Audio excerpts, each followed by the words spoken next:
അങ്ങ് നേരത്തെ പറഞ്ഞൊരു കാര്യമാണെങ്കിലും ഏത് രംഗത്ത് പ്രവർത്തിക്കുന്നവരാണെങ്കിലും ഇന്ന് നേരിടുന്ന ഒരു ദുരവസ്ഥ വ്യക്തിപരമായ അധിക്ഷേപങ്ങളും വ്യാജ ആരോപണങ്ങളും നേരിടേണ്ടി വരുന്നു എന്നതാണ്. അത് രാഷ്ട്രീയ രംഗത്ത് മാത്രമല്ല, കലാരംഗത്തും ഒക്കെ ഉണ്ട്.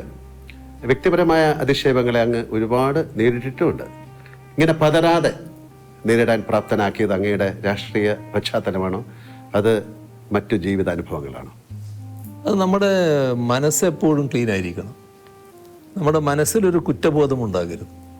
നിങ്ങളൊരു ആരോപണം ഉയർന്നു വരുമ്പോൾ ആ ആരോപണത്തിൻ്റെ ഭാഗമായുള്ള എന്തെങ്കിലും ഒരു അംശത്തിൻ്റെ പങ്കാളിത്തം നമുക്കുണ്ടെങ്കിൽ നമുക്കൊരു കുറ്റബോധം വരും. ഒന്നുമില്ലാത്തൊരു കാര്യം പറഞ്ഞു കേൾക്കുമ്പോൾ അതിനൊരു ചിരിയോടെ നേരിടാൻ നമുക്ക് സാധിക്കും. ഇപ്പോൾ എന്തെല്ലാം ആരോപണങ്ങൾ വന്നിരിക്കുന്നു. ഒരു ഘട്ടത്തിൽ കേരളത്തിലെ ഒരുപാട് സ്ഥലങ്ങൾ എൻ്റെ പേരിലുള്ളതാണെന്ന് വന്നിരുന്നു. ഒരു വീട് തന്നെ കാണിച്ചുകൊണ്ട് അത് എൻ്റെ വീടാണ് എന്ന്, മറ്റൊരാളുടെ വീട് എൻ്റെ വീടാണെന്ന് കാണിച്ചുകൊണ്ട് വാർത്തകൾ വന്നു. ആ വീട്ടുടമ തന്നെയാണ് എന്നെ അറിയിക്കുന്നത്, ഇതെൻ്റെ വീടാണ്, നിങ്ങളുടെ വീടല്ല. ഇങ്ങനെയാണ് വാർത്ത വന്നിട്ടുള്ളത്. പിന്നെ സിംഗപ്പൂർ കമല ഇൻ്റർനാഷണൽ, അങ്ങനെ ഒരു കമ്പനിയുണ്ട്. ഇങ്ങനെയുള്ള ഒരുപാട് വാർത്തകൾ. അപ്പോൾ അതൊന്നും നമ്മളെ ബാധിക്കുന്നില്ല, ഒരു തരത്തിലും ബാധിക്കേണ്ട കാര്യമില്ല. അതിന് എന്നെ പ്രേരിപ്പിക്കുന്ന കാര്യം എന്താണെന്ന് പറഞ്ഞാൽ, അല്ലെങ്കിൽ എന്നെ അങ്ങനെ ഒരു രൂപത്തിലേക്ക് എത്തിക്കുന്നത്, തെറ്റുകൾ നമ്മൾ ചെയ്യരുത്.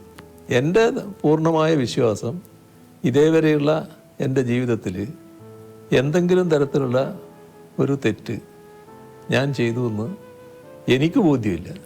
അതുകൊണ്ട് തന്നെ എനിക്ക് നല്ല രീതിയിൽ മുന്നോട്ട് പോകാൻ പറ്റും. പക്ഷേ നമ്മുടെ സമൂഹത്തിൽ വലിയ തെറ്റായ ധാരണകൾ നിലനിൽക്കുന്നുണ്ട് നമ്മൾ കാണണം. ഇപ്പോൾ ഒരു അനുഭവം ഞാൻ പറഞ്ഞാൽ, മുൻപ് അന്ന് ഞാൻ മന്ത്രിയൊന്നുമല്ല, ഞാൻ പിന്നെ പാർട്ടിയുടെ ഒരു പ്രധാനിയായിട്ട് നിൽക്കുന്ന കാലമാണ്. അങ്ങനെ ഒരാൾക്ക് ഒരു ട്രാൻസ്ഫർ വേണം, ഒരാളുടെ മകനാണ്, പാവപ്പെട്ടൊരു മനുഷ്യനാണ്. അയാൾ എൻ്റെ അടുത്ത് വന്നു. ഞാനത് ബന്ധപ്പെട്ട ആളെടുത്ത് പറഞ്ഞു, കൊടുക്കാമെന്ന് പറഞ്ഞു. അങ്ങനെ ഒരു ഇടക്ക് നാട്ടിൽ ചെല്ലുമ്പോഴാണ് ഇത് വരുന്നത്. ഇദ്ദേഹമാണെങ്കിൽ ഞാനുമായിട്ട് വളരെ അടുത്ത ബന്ധമുള്ള ആളാണ്. എനിക്ക് വീട്ടിലെത്താൻ വേണ്ടി ചിലപ്പോൾ പുഴ കടന്നു പോകണം. ഇപ്പോൾ രാത്രി ഇപ്പോൾ ചിലപ്പോൾ 11 മണി വന്ന് അങ്ങനെയൊക്കെ ആയിട്ട് വരുമ്പോൾ ഇദ്ദേഹത്തെ പോയി വിളിച്ചിട്ട്, ഇദ്ദേഹമാണ് തോണി എന്നാണ് നമ്മൾ പറയുക, വഞ്ചിക്ക്, ആ തോണിയിൽ ഇങ്ങോട്ട് കടത്തുന്നത്. അങ്ങനെ ബന്ധമുള്ള ഒരാളാണ്. ചെറുപ്പം മുതലേ എന്നെ അറിയുന്ന ആളാണ്. പക്ഷേ ഒരു 2-3 തവണ ഇദ്ദേഹം വന്നതിന് ശേഷം ഒരു ദിവസം എന്നോട് പറയുകയാണ്, ഇല്ല ഞാൻ എന്തെങ്കിലും വേറെ ചെയ്യേണ്ടതുണ്ടെങ്കിൽ ചെയ്യുക എന്ന് പറയും. അപ്പോൾ എനിക്കത് പെട്ടെന്ന് എനിക്ക് മറ്റൊരു തോന്നലും ഉണ്ടാകുന്നില്ല. നിങ്ങളെന്ത് ചെയ്യാനാണ്, ഇതിൻ്റെ അകത്ത് ചെയ്യാൻ വേണ്ട കാര്യങ്ങൾ പറഞ്ഞിട്ടുണ്ടല്ലോ. അല്ല ഞാൻ മറ്റെന്തെങ്കിലും വീണ്ടും പറഞ്ഞപ്പോൾ എനിക്കൊരു സംശയമായി. എന്താ നിങ്ങൾ പൈസയായിട്ടാണോ ഉദ്ദേശിക്കുന്നത് ചോദിച്ചേ? അതെ. അപ്പോൾ ഇന്ന് ഞാൻ കുറേ കൂടി മാറ്റാം. അപ്പോൾ ഞാൻ പറഞ്ഞു, നമുക്കിവിടെ നിർത്താം, എഴുന്നേറ്റ് ഇറങ്ങിക്കോളൂ എന്ന് പറഞ്ഞു. അതത്രയും ഞാനിപ്പോൾ നിങ്ങളോട് പറയുന്നുള്ളൂ, മറ്റൊന്നും നിങ്ങളായതുകൊണ്ട് ഞാൻ പറയുന്നില്ല, നിങ്ങളിപ്പോൾ ഇറങ്ങിക്കോളൂ. അപ്പോൾ പിന്നെ അദ്ദേഹം പോയി അവിടെയുള്ള ആൾക്കാരോട് എനിക്കിങ്ങനെ അബദ്ധം പറ്റിപ്പോയി, ഇങ്ങനെ പറഞ്ഞു എന്നൊക്കെ. എനിക്ക് പിന്നെയും വിരോധമില്ല. പിന്നെ ആ പാവത്തിൻ്റെ മകന് പിന്നെ ട്രാൻസ്ഫർ കിട്ടുകയും ചെയ്തു. ഒരു കോർപ്പറേഷൻ്റെ ഭാഗമായിട്ട് ചെയ്യേണ്ടതായിരുന്നു. അപ്പോൾ അതാണ് നമ്മുടെ നാട്ടിലൊരു ധാരണ. ഇത് ഇങ്ങനെ നമ്മൾ ചെറുപ്പത്തിലെ അറിയുന്ന ആൾക്ക് പോലും ഇങ്ങനെ തോന്നുകയാണ്, ഇങ്ങനെ ചെയ്യാൻ പറ്റൂലേ. അത് നാടിൻ്റെ ഒരു രീതിയായിട്ട് വന്നിട്ടുണ്ട്. പക്ഷെ അതിൽ നിന്ന് വ്യത്യസ്തമായിട്ട് തന്നെ നിൽക്കാൻ അന്നും കഴിഞ്ഞിട്ടുണ്ട്, ഇന്നും കഴിയുന്നുണ്ട്, നാളെയും അതിന് മാറ്റം വരില്ല എന്ന് തന്നെയാണ് എൻ്റെ ഒരു പൂർണ്ണ ബോധ്യം. അങ്ങ് ജീവിതത്തിൽ ഏറ്റവും എപ്പോഴെങ്കിലും ഒരു കരഞ്ഞു പോയ സന്ദർഭമുണ്ടോ? അമ്മയുടെ മരണം അതല്ലാതെ? അത് നമ്മളെ വല്ലാതെ വേദനിപ്പിച്ച സംഭവങ്ങൾ ധാരാളമുണ്ട്. അത് വേദനിപ്പിച്ച ധാരാളം സംഭവങ്ങളുണ്ട്. ഇപ്പോൾ ഏറ്റവും അധികം വിഷമം തോന്നുന്നത് നമ്മുടെ ഒന്നിച്ചുള്ളവരും നമ്മളെ വിട്ടുപിരിയുമ്പോൾ, നമുക്ക് ശേഷം വിട്ടുപിരിയേണ്ടവരാണെന്ന് കരുതുന്നവർ വിട്ടുപിരിയുമ്പോൾ ഒക്കെ ഉണ്ടാകുന്ന പ്രയാസങ്ങളുണ്ടല്ലോ.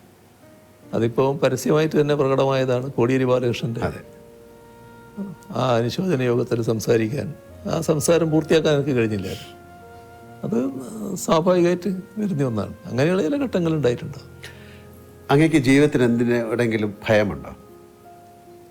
ഭയം എന്നത് ആ തരത്തിലില്ല. പക്ഷേ പൊതുവിൽ ഞാൻ പാർട്ടിക്ക് കീഴ്പ്പെട്ടു പോകുന്ന ഒരാളാണ്. പാർട്ടി ആഗ്രഹിക്കുന്ന പൊതുവായ നിലപാടുകളുണ്ട്. ആ നിലപാടുകളിൽ അണുകിട വ്യത്യാസം വരരുതെന്ന് ചിന്തിക്കുന്ന ഒരാളാണ് ഞാൻ. അതിനെ ഭയന്ന് ഞാൻ ജീവിക്കുകയാണ്. അങ്ങനെയൊരു ഭയമുണ്ടെന്ന് വേണമെങ്കിൽ പറയാം. മറ്റ് തരത്തിലുള്ള ഭയം എന്നെ അധികം ബാധിക്കാറില്ല. ജീവിതത്തിലെ എന്തിൻ്റെയെങ്കിലും പേരിൽ അങ്ങ് പശ്ചാത്തപിച്ചിട്ടുണ്ടോ? പശ്ചാത്തപിക്കേണ്ടി വന്നിട്ടുള്ളൊരു ഘട്ടം പറഞ്ഞാൽ, എൻ്റെ ഒരു കോളേജ് പഠനകാലത്ത് ഒരു സുഹൃത്തുണ്ടായിരുന്നു. നല്ല അടുത്ത സുഹൃത്താണ്.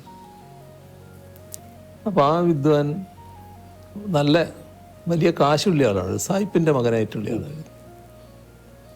അപ്പോൾ അതിൻ്റെ ഭാഗമായിട്ട് തന്നെ കാശ് ധാരാളമുണ്ട്. അന്ന് ഈ ട്രൗസറിൻ്റെ പോക്കറ്റിൽ നിന്ന് 100 നോട്ടുകൾ എടുക്കുന്നൊരു വിദ്വാനാണ്. അങ്ങനെ കാശുണ്ടാകുന്ന ഒരു വിദ്വാൻ. പക്ഷെ എന്നെ വലിയ കാര്യമായിരുന്നു. ഞാൻ വളരെ അടുത്ത ബന്ധത്തിലായിരുന്നു. മദ്യപാനത്തിലേക്ക് നീങ്ങി പുള്ളി. അപ്പം ഞാനന്ന് ഒരു വിദ്യാർത്ഥി പ്രവർത്തകനൊക്കെ ആയിട്ട് മാറിയിട്ടുള്ള കാലമാണ്. അപ്പം ഞാൻ പറഞ്ഞു, അത് ശരിയല്ലേ, ഇത് മദ്യം ഉപയോഗിക്കാൻ പാടില്ല എന്ന് പറഞ്ഞു. പക്ഷെ അത് വല്ലാതെ പരിധി വിട്ട് പ്രയോഗിക്കുന്നവരെ വന്നു. അപ്പോൾ പിന്നെ ഞാൻ ആ ബന്ധം അങ്ങ് വിച്ഛേദിച്ചു. പിന്നെ എനിക്ക് പലപ്പോഴും തോന്നിയിട്ടുണ്ട്, ആ ബന്ധം വിച്ഛേദിച്ചത് അയാളെ കൂടുതൽ നാശത്തിലേക്ക് എത്തിച്ചു. അയാൾ വല്ലാതെ തകർന്നുപോയി.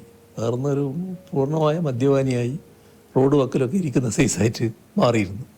അപ്പോൾ അത് പിന്നെ എന്നെ ഒരു കുറ്റബോധത്തിലേക്ക് നയിച്ചിരുന്നു. അത് അന്ന് ഞാൻ അങ്ങനെ വിട്ടിരുന്നില്ലെങ്കിൽ ഞാനുമായിട്ടുള്ള അടുപ്പം തുറന്നിരുന്നുവെങ്കിൽ അയാൾ മദ്യപിക്കുമായിരുന്നു.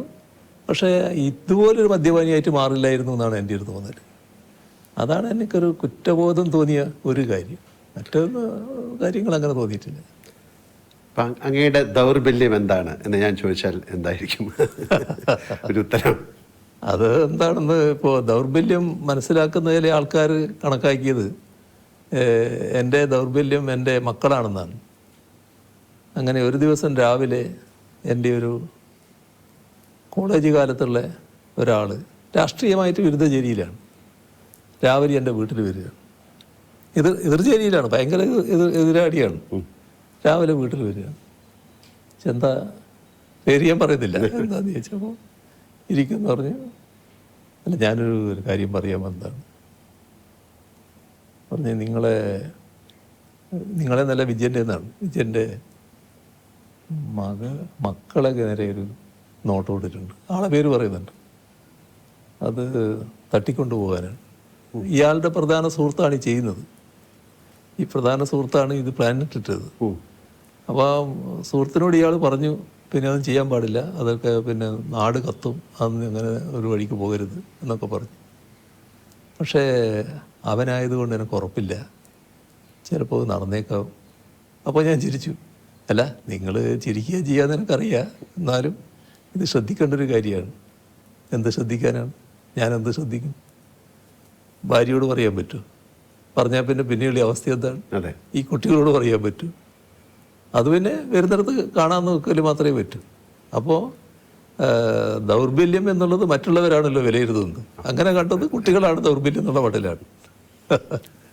സംഭവ ബഹുലമായ ജീവിതമാണ് അങ്ങ് കടന്നു പോകുന്നത്. എപ്പോഴെങ്കിലും തളർന്നു പോയ നിമിഷങ്ങളുണ്ടായിട്ടുണ്ടോ? ഒരു ഘട്ടത്തിലും അങ്ങനെ തളർന്നു പോയിട്ടില്ല. കാരണം തളർത്താൻ വേണ്ടിയുള്ള ഒരുപാട് ശ്രമങ്ങൾ ഉണ്ടായിട്ടുണ്ടെങ്കിലും ആ ഘട്ടത്തിലൊക്കെ എൻ്റെ വിശ്വാസം പാർട്ടിയിലാണല്ലോ. പാർട്ടിയോടാണല്ലോ എൻ്റെ ഏറ്റവും വലിയ കൂറ്. അപ്പോൾ പാർട്ടിയുടെ ഭാഗമായിട്ടാണ് ഞാൻ നിൽക്കുന്നത് എന്നുള്ളത് ഒരു കരുത്തോടെ നിൽക്കാൻ എന്നെ പ്രേരിപ്പിച്ചിട്ടുണ്ട്. കൂടുതൽ വാർത്തകൾക്ക് news 18 Keralam YouTube channel subscribe ചെയ്യുക.